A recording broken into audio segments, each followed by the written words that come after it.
Pour revenir plus en détail sur cette décision, nous sommes en direct avec l'analyste politique Driss Aissaoui. Bonjour Driss Aissaoui. Et surtout, merci d'avoir accepté notre invitation. Merci à vous. Alors, dites-nous, quelle lecture faites-vous de cette résolution au Parlement européen ? Écoutez, c'est une résolution qui est tout à fait, on va dire, incongrue dans la mesure où le Parlement européen est en train de mener bataille comme contre les moulins à vent. Parce que nous sommes, le Maroc est un pays qui a déjà un statut avancé avec l'Union européenne et le Parlement européen est en train de faire un travail qui n'a aucune valeur.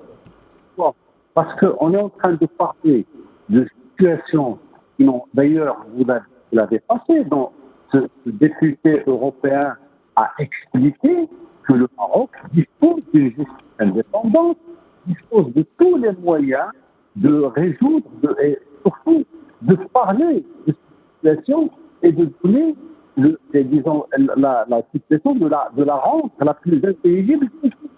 Aujourd'hui, ce sont des parlementaires qui, pour des raisons tout à fait inconnues, essaient de porter atteinte à l'image du Maroc. Alors moi, je pense que il est tout à fait important aujourd'hui que les parlementaires puissent revenir à de meilleurs sentiments, puissent réagir de la manière la plus adéquate possible. Avec qui ? Avec le Maroc, avec le Royaume du Maroc, qui a un statut particulier, un statut stratégique avec l'Union européenne.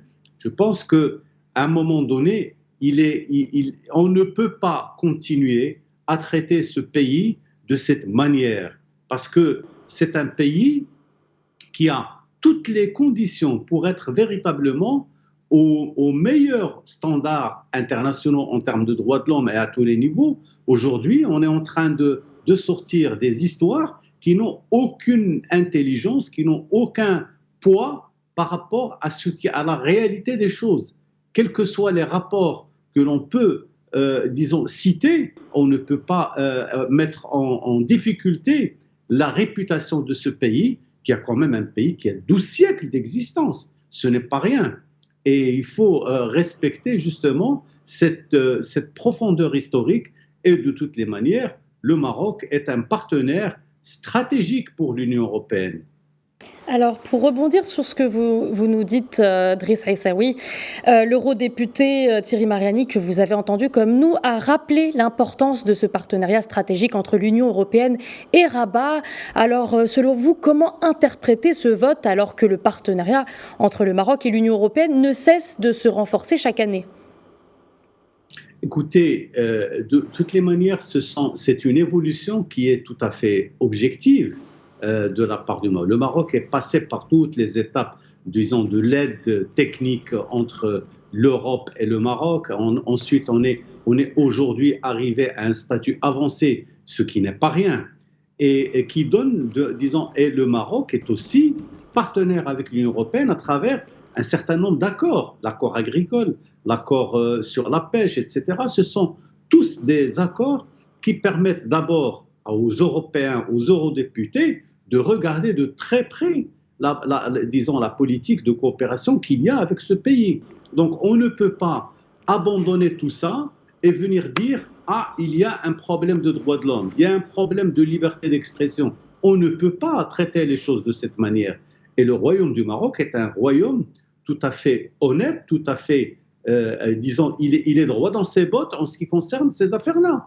Et s'il y a des problèmes liés à quelque institution que ce soit, je pense que le Maroc dispose de ce qu'il faut, parce que le Maroc est en train non seulement de travailler et d'aider l'Europe à sortir d'un certain nombre de difficultés, mais aujourd'hui, le Maroc est un partenaire qui a beaucoup d'importance en ce qui concerne le partenariat avec l'Europe. Et l'Afrique, le Maroc a déjà une place extrêmement importante au niveau de l'Afrique, par exemple. Et on ne peut pas parler de l'Europe, on ne peut pas parler de ce partenariat en oubliant ce que c'est.